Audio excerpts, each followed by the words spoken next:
Welcome to Comics Bazaar, the channel of comics commentary and arcana. This video features X Factor issue number 90, cover dated May 1993.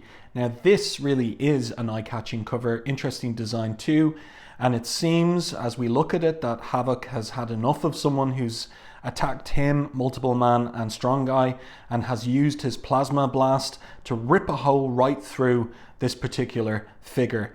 And we have the cover caption, "Can't go around him," in order to explain why it is that Havok has committed apparent murder here.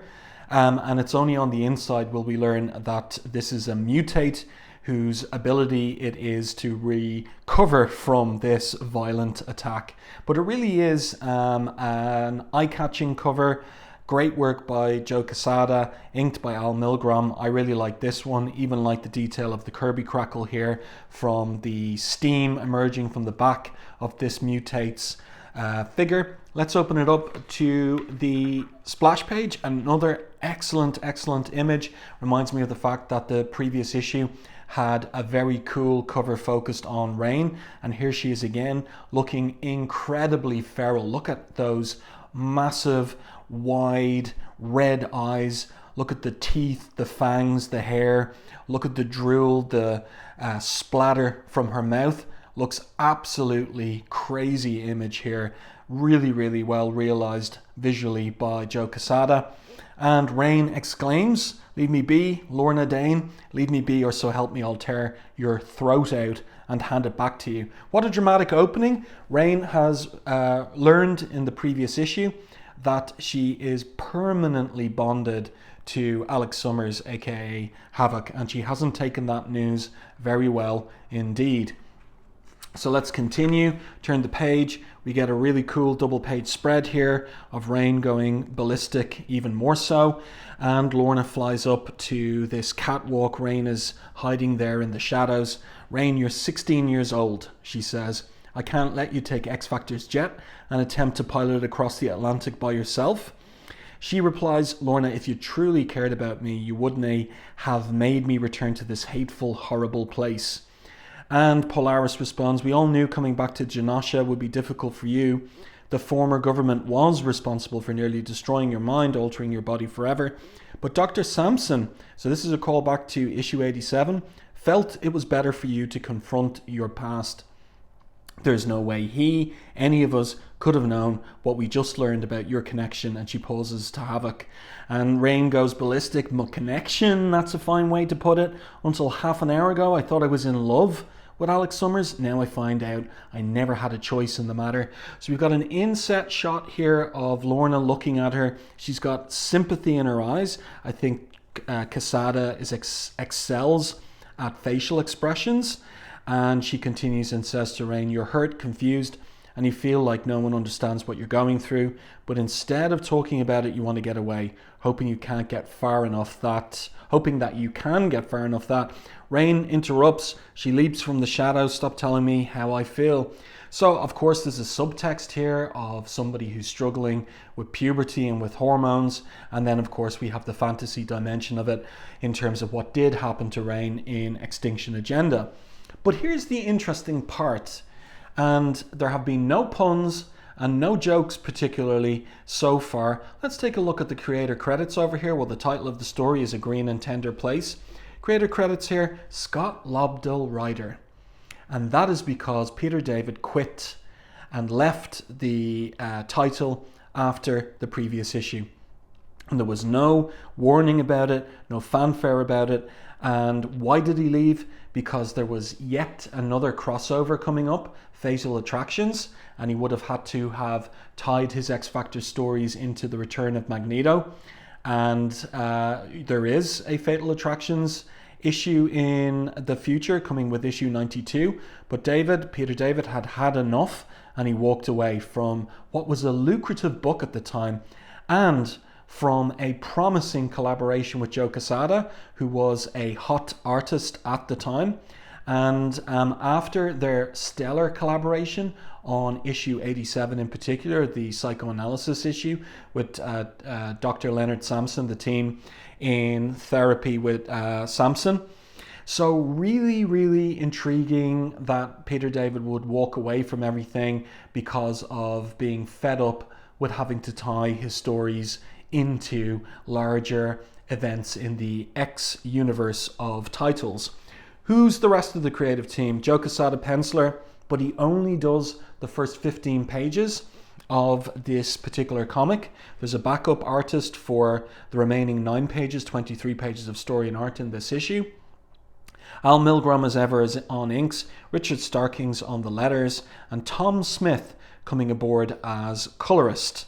Really like the work that Al Milgrom is doing here in the background with this ink splatter around the ragged, jagged, dynamic panel border for Rain's leap here.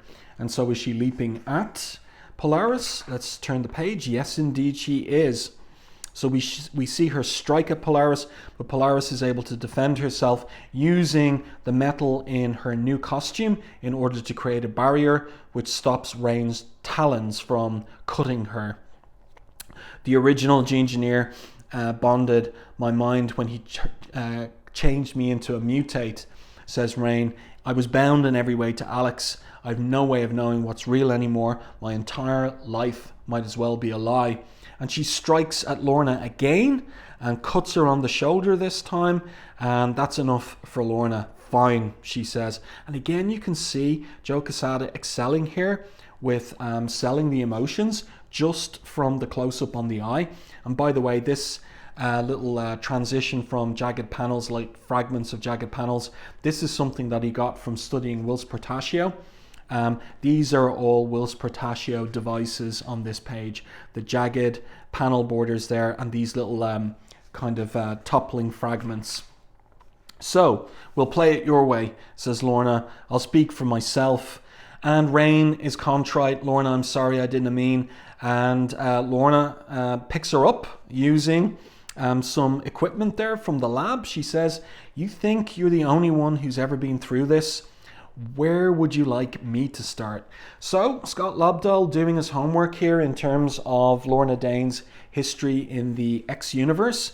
And so she says, how about Mesro, who had a robot convince me I was Magneto's daughter? Or Eric the Red, who made me think I was a warrior in the Shi'ar Empire?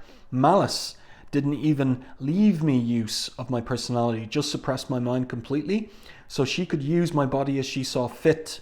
We both know what it's like to have our heart and soul violated, Rain. Starting today, you're going to learn what it means to fight back, to make your life your own again. So Rain is dropped to the ground here by Polaris because she's hoping that she won't attack her again. I know this because I'm going to teach you. So this is intriguing because, of course, in the opening issues of Peter David's run, Rain was suspicious of Polaris because of her relationship with Alex Summers. And now Lorna is going to reach out to Rain and proposes to help her. And it's intriguing in terms of something we'll see a little later in this issue from a woman who should be helping Rain, given their past history, rather than Lorna. You've always been so together, Rain says. I never knew you carried around so much hurt in your heart. So Lorna there, looking at the claw marks and the bleeding shoulder, says, yeah, well, cut me and I bleed. So Rain transforms more towards her human form, where she's milder, and she says, I didn't mean to harm you. Lorna says, any more than I meant to hurt you, Rain, by ignoring all the signs for help.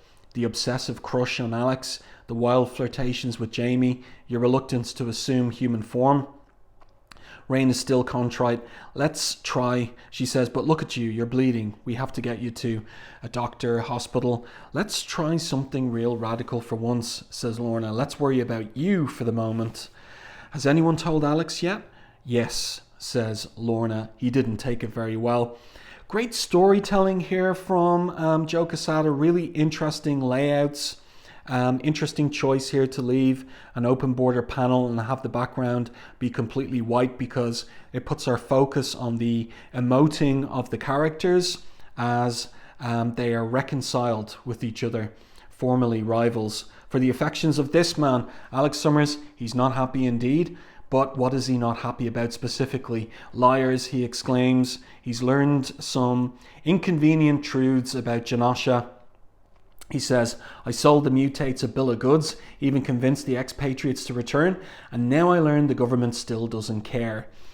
So the two lads here, Strong Guy and Multiple Man, they're wondering about Alex's anger. The president of Janasha says, you're not looking at the bigger picture, Mr. Summers. At the moment, there are more pressing concerns than the rehabilitation of a few unfortunates. Like the 1990s craft technique here before the advent of computer coloring of the magenta concentric circles indicating Alex's plasma power. And this is a fantastic image here. Really, this could have been blown up to a full page size. Really, really cool. Alex looks absolutely enraged. He exclaims, save the euphemisms for CNN, Madam President. Unfortunate implies they were the victims of a random act of fate. The truth is, your government turned these people into slaves, and I see little evidence you're doing all you can to free them. So he starts wrecking this piece of equipment here. Love the Kirby crackle that Quesada is drawing in for Alex's powers as well. The two lads here, they're just not on the same power level as Alex Summers. Alex Summers is an Amiga level powered mutant. He's thinking back to his time in Janasha as well after emerging from the Siege Perilous. As a former magistrate, he says, mind control notwithstanding, I have a responsibility to the mutates. If you think I'm going to leave Janasha, what's more, leave it standing, you've got me confused with another Summers. And that reminds long-time readers of the fact that it was Alex Summers in the original Janasha storyline by Chris Claremont, Mark Silvestri, and who was the other artist? Don't tell Rick Leonardi. That it was Alex who destroyed Hammer Bay City's citadel with his plasma blasts. So is he going to do the same thing again? Unleashed? Well, from the rubble of that machine he trashed, there emerges this mutant. And this is our guy from the cover. And this is freaky visualization of his pulling himself together. His flesh like wrapping around, his hand emerging there from the flesh of his neck and spine. Really, really cool stuff from Joe Quesada. And look at that grin on this character's face. So he's a mutate, 416 his number. He says, you see, there are some mutates who enjoy the new administration, Havok. We don't need some PCGC acting in his version of our own best interests. So Alex argues with the guy, not every mutate is lucky enough to land a gig as a presidential bodyguard. Your own people are being oppressed while but he's interrupted. The mutate leaps at him. Well, I do my job. Save the holier than thou line. We're both government schleps just trying to make a living. So we're going to see Alex versus mutate 416. And we got to turn the page for it. And the only reason we have to turn the page is Joe Quesada decided he wanted all of this space to show Havok blasting through the mutate. So this is his first go at visualizing Havok blasting through the mutate, and then this was the visually arresting idea for the cover. And so Alex argues as he blasts through the guy, he says the only reason that he works for the government is to serve and protect, to be a voice for those mutants who are victims of a society that fears and hates them. I didn't agree to lead X Factor because I want to do it, because I have to, he says as he closes his eyes. Again, I'm minded of the fact that Joe Quesada, almost surprisingly, is very good at drawing expressive faces. Now we get the mutate introducing himself and saying, in all the excitement, I almost forgot to introduce myself. The code name is Piecemeal. As an energy-based mutant, I can use your plasma blast to my shape-shifting advantage. So he wraps up Strong Guy and Multiple Man there. Get a nice little kind of Dutch angle as well. And then I'll bring this up so you can see the bottom part of the page. And here he is, huge and hulking, looming over Alex, Kirby crackle emerging from his eyes. Really like Joe Quesada's idea to incorporate Kirby crackle into his art. He says here, I had nothing before I took this job of my own free will. Why should I care if every other mutate on this island falls off into the ocean and drowns like the mindless lemmings they are? You shouldn't, says Alex. Fortunately for you, I care enough for both of us. And he pops him on the chin and knocks him out.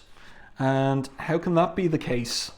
Well, it's because the guy absorbs mutant energies, but it seems not the kinetic energy of a punch. So we have a little bit of back and forth with Strong Guy and Multiple Man regarding how Alex punched out piecemeal. Again, we see some classic devices of Joe Quesada's art from this era, having the figure in full silhouette, except for some details of his costume. That's a device that likely he took from Jim Lee in particular. And then, in the midst of all this, here come some Genoshan magistrates in their new garb and gear. And Madam President says, we owe X Factor the truth, even if it means the end of our great nation. So there's a secret, and we're going to learn what it is. Elsewhere in the president's home, we've a very dejected looking Quicksilver calling into Val Cooper. Really like the uplighting there on Val's face. That is something that Joe Quesada is particularly good at, spotting of blacks and lighting. The conversation, we're in the middle of their conversation, but Quicksilver is asking her, "You're sure?" "Positive, Quicksilver," she replies. "It's obvious your getaway didn't go very well." So we saw how the getaway with Crystal went in issues 88 and 89, the backup stories. Initially good, but then ruined by some persons with some malice and sinister schemes regarding mutants. And so this is a good image of Quicksilver on screen there at an angle, difficult to do that.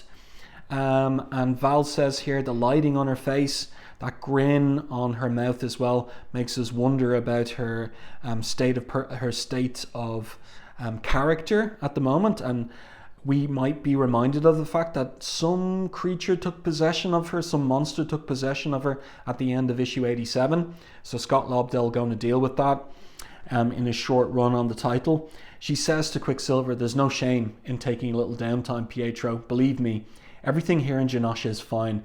A virtual island paradise. The truth of the matter is, you'd only get in the way over here." So Quicksilver replies, "It seems I'm as little used to my teammates as I am to my wife and daughter." And Val says they just don't appreciate you the way. And then she's interrupted by the arrival of Multiple Man. But I want to make a note of this cat that Val is stroking like a Bond villain. But also this cat used to appear in Joe Quesada's art in this era. It was his own pet cat. And I recall that the name of the cat was Socks. So there it is. And I think very, very well drawn, because drawn from life.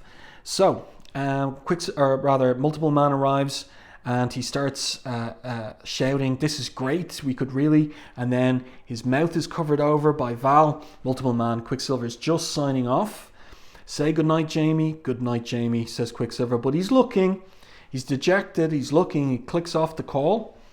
Does he have presence of mind enough to recognize that something's up there in Genosha? And then look at that lighting and spotting of blacks there on Val's face. Really, really well done. "Why didn't you tell him?" asks Jamie. "I told him everything he needed to know, the exception being that you're an idiot." So she grabs Jamie by the lapels of his trench coat, and then by doing so creates all these dupes, slamming his head together.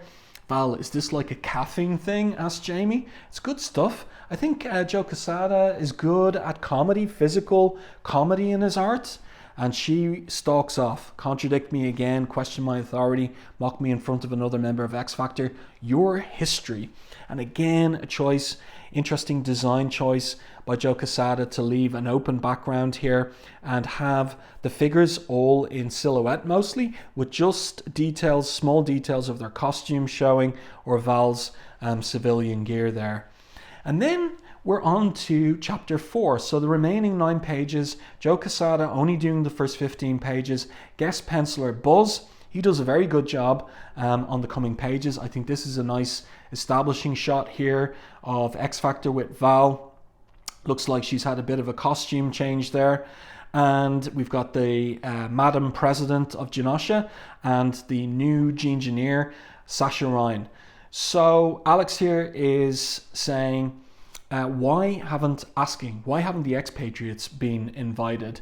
Or do you intend to let all your genetically altered citizens continue to think they're acting of their own free will? So the president has decided to open up about what's going on in Genosha, but the Engineer says, maybe because the more immediate problems which by necessity demand all our resources is a matter of national security. Personally, I'm against discussing the matter with you, but this isn't my decision.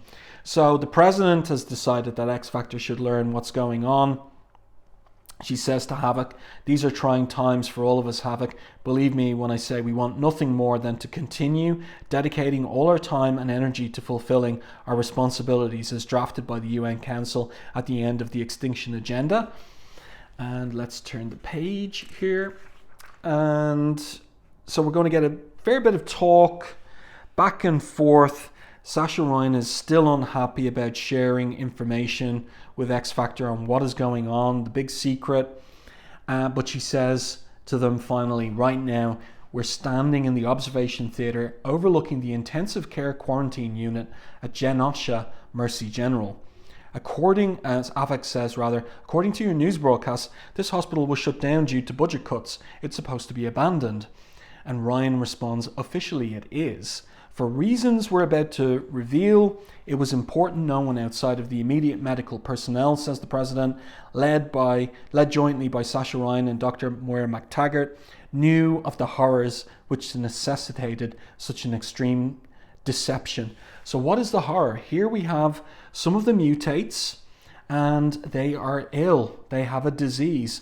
Really like the visualization here of what will I call it? Like the roof or the ceiling of this quarantine room opening up, and then we have the silhouettes of X Factor looking down, and then we have the shots of the reactions of surprise and horror on their faces.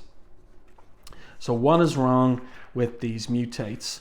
Look at all the new titles at the time. This is really the period of the bubble, the speculator bubble for comics, which would soon enough burst. In any case, back into the story, Havok here asks, you're saying those people down there are dying? How? Why?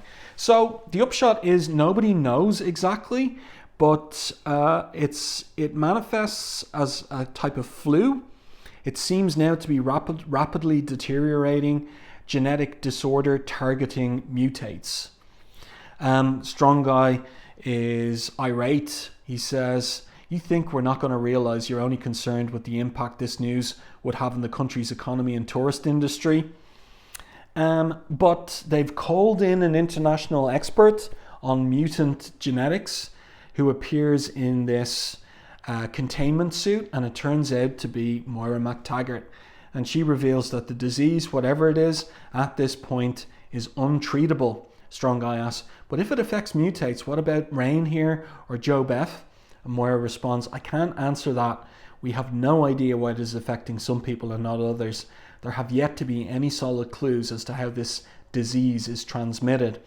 While the technology and expertise here in Genosha is without par, I'm leaving tonight to confer with an expert on genetics, a Professor Charles Xavier. So she's saying this in front of the president of Genosha and the chief engineer, and she says it in such a fashion as not to let on that Havok and the others know exactly who Professor X is. We're familiar with his work, says Alex, but thinks to himself, Moira realizes the general public doesn't know about the professor's ties to the X-Men. And Val here is angry with Moira leaving, but Moira isn't going to change her mind. I'll be meeting him in Paris in the morning. Wish me Godspeed, X Factor, I'll need it. And this is because Professor X is in France for the events of Uncanny X-Men 300, which you'll find reviewed in my back catalogue. So Lobdell now writing X Factor and Uncanny X-Men, able to ensure that there's nice little overlaps of continuity there. Let's continue here. And now the final chapter, chapter 5. And so if Lorna is determined to help Rain, what about her guardian, her legal guardian, who is Moira MacTaggart? What about me? Rain pleads. I need someone to tell me my life is not the mess it seems. I need a mother who's supposed to love me. But Moira says to Rain, this isn't about my love for you. It's about my responsibilities as a scientist. Rain, of course, is unhappy. You're choosing to leave me at a time I need you most of all. I have my own need of your services as a scientist. My mind has been turned inside out, and silly me, I was hoping you could help me make it right, though I should have known better after the mess you made out of Proteus's and Magneto's minds. You finally realize you're as bad a scientist as you are a parent. So the transformation into feral Rain is happening here as she excoriates her mother figure. If you couldn't help your own flesh and blood, why should I expect you to help an adopted waif like me? So hitting Moira hard there. I have to get going. And Rain left sorry on the ground. And what happens at the end here is we've got one of these mutates looks to escape from the laboratory so he can die on his own terms, and X Factor go after him in order to save his life and from being terminated by the magistrates. So next issue, natural causes. Interesting, Peter David gone. No information about that in the previous issue or this one. Simply business continues. Scott Lobdell takes over the scripting, but the star of the show is Joe Quesada's art, and he will stay on for another couple of issues before moving on to pastures new himself. So there you go. I do hope that you enjoyed this review and commentary on X Factor issue number 90. If you did, let me know in the comments section. Let me know your thoughts on this one, Peter David's departure. If you enjoyed my review and commentary, please like and share the video. It really does help the channel. And if you haven't done so already, subscribe to the channel and stay tuned for more content like this.